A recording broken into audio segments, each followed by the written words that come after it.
தமிழ்நாடு புதுச்சேரி மீனவர்கள் 25 பேர் விடுதலைக்கு உதவிய LJK தலைவர் ஜோஸ் சார்லஸ் மார்டினுக்கு நன்றி.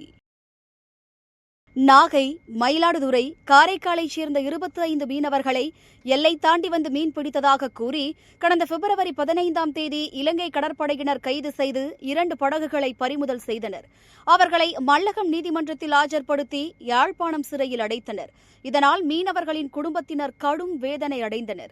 இந்நிலையில் காரைக்கால் மீனவர்களின் குடும்பத்தினரை நேரில் சென்று சந்தித்த LJK நிறுவன தலைவர் ஜோஸ் சார்லஸ் மார்டின் ஒவ்வொரு குடும்பத்திற்கும் தலா 10,000 ரூபாய் நிதி உதவி வழங்கியதுடன் 1 மாதத்திற்கு தேவையான மளிகைப் பொருட்களையும் வழங்கினார். அத்துடன் நிறுத்திக் கொள்ளாமல் இலங்கையில் தலைசிறந்த வழக்கறிஞர்கள் மூலம் மீனவர்களுக்கு சட்ட உதவிகள் வழங்கினார்.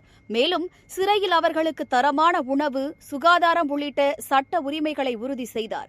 தொடர்ந்து இலங்கை நீதிமன்றத்தில் சட்ட போராட்டம் நடத்தி மார்ச் 31 அன்று மீனவர்கள் 25 பேரும் விடுதலையாக வழிவகை செய்துள்ளார். இதனைத் தொடர்ந்து கொழும்பு அழைத்துச் செல்லப்பட்டு இந்திய தூதரகத்திடம் ஒப்படைக்கப்பட்ட மீனவர்கள் ஏப்ரல் 7ஆம் தேதி அதிகாலை 5 மணியளவில் சென்னை வந்தனர். அவர்களை தமிழ்நாடு மற்றும் புதுச்சேரி மீன்வளத்துறை அதிகாரிகள் வரவேற்றனர். இதனையொட்டி செய்தியாளர்களிடம் பேசிய மீனவர்கள், தங்களால் தேர்ந்தெடுக்கப்பட்ட மக்கள் பிரதிநிதிகள் கூட தங்களது குடும்பத்தினரை சந்தித்து ஆறுதல் கூறாத நிலையில் லட்சிய ஜனநாயக கட்சித் தலைவர் ஜோஸ் சார்லஸ் மார்டின் தங்களுக்கு உரிய உதவிகளை செய்ததாக நன்றி தெரிவித்தனர். 11ஆம் தேதி போய் 15ஆம் தேதி நைட்டு எங்களை இலங்கை நேவல் எங்களை பிடிச்சாங்க. 50 நாள் இருந்தா ரிலீஸ் ஆகி இப்ப வீட்டுக்கு வந்திருக்கோம்.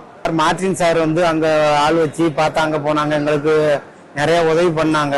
அவருக்கு நன்றி சொல்ல கடமைப்பட்டிருக்கோம். எல்லாருமே எங்களுக்கு ஒருவேளை சோறு போட்டது நல்ல நிம்மதியா ஒருவேளை சோறு சொன்னோம்னா அது அவங்க வாங்கி கொடுத்த சோறு தான் சாப்பிடும்.